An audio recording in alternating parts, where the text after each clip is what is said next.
Picture this. A frozen Soviet air defense base lost in the Arctic fog. Two 12-man teams about to clash in the deadliest game ever played. Russian Spetsnaz SSO versus U.S. Delta Force. This isn't a competition. It's a war of philosophies. Digital precision meets analog survival. The mission: capture an encrypted module in the central bunker. No air support, no satellites. Both sides deploy electronic warfare that blinds everything for 20 kilometers. Pure special forces fighting in total darkness. Russian SSO moves in complete radio silence. They don't trust active electronics, relying on passive thermal sensors and their own eyes. Their loadout tells you everything about their mindset.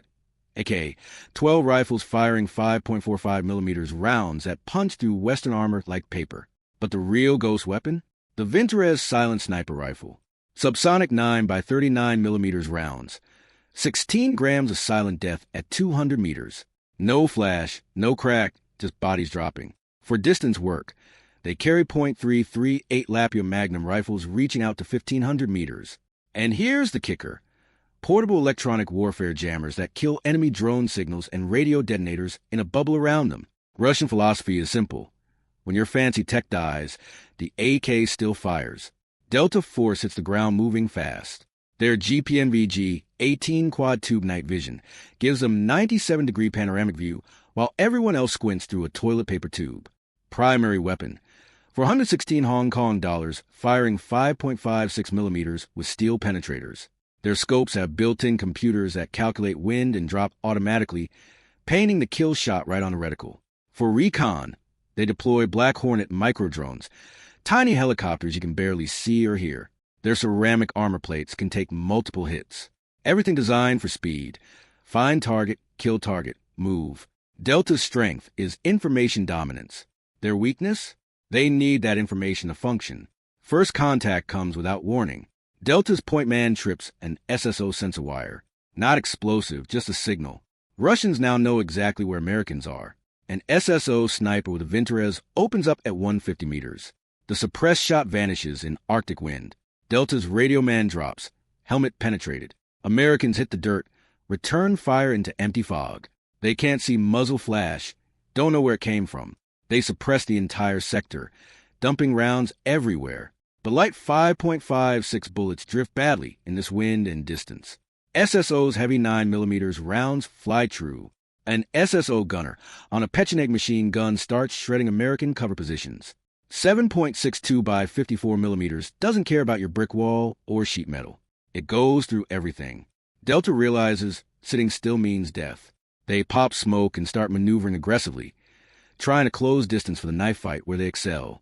Flashbang, suppressive fire, constant movement.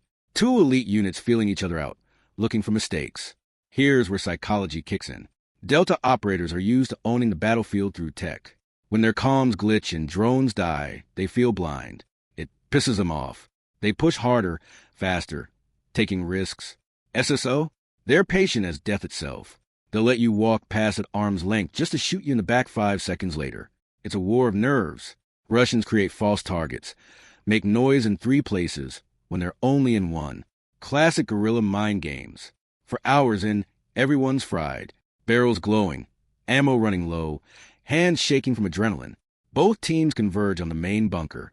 Now it's 5 to 10 meters, close quarters hell.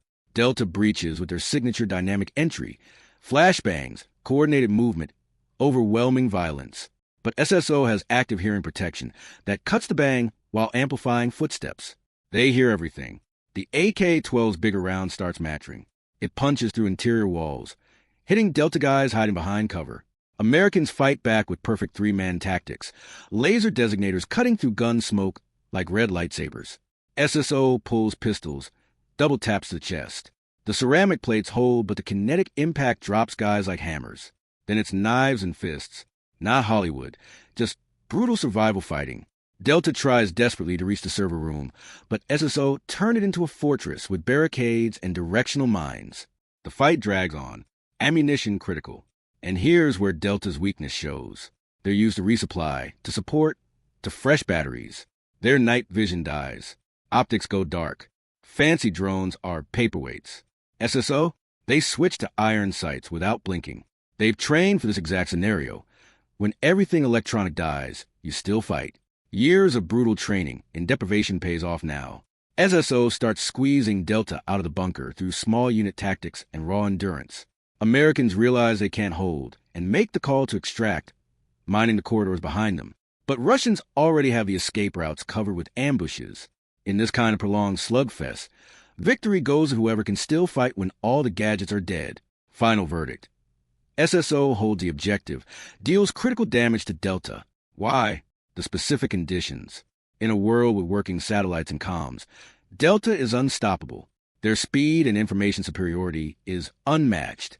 But strip away the tech advantage, force a grinding autonomous fight in extreme cold and fog, SSO's versatility beats Delta's specialization.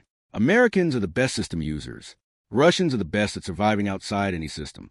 But let's be real. If this fight happened in an urban environment with Delta getting full support, it could go completely different. Delta's individual skills are phenomenal. So here's your vote. Flip the scenario. Delta defending a city with full satellite support versus SSO assault. Who wins? A, if Delta's tech makes them unbeatable in urban terrain. B, if SSO adapts and wins through sheer will. Vote in comments. Subscribe for battles the military won't discuss. Remember, the best fighter is the one still standing when everything fails. Out!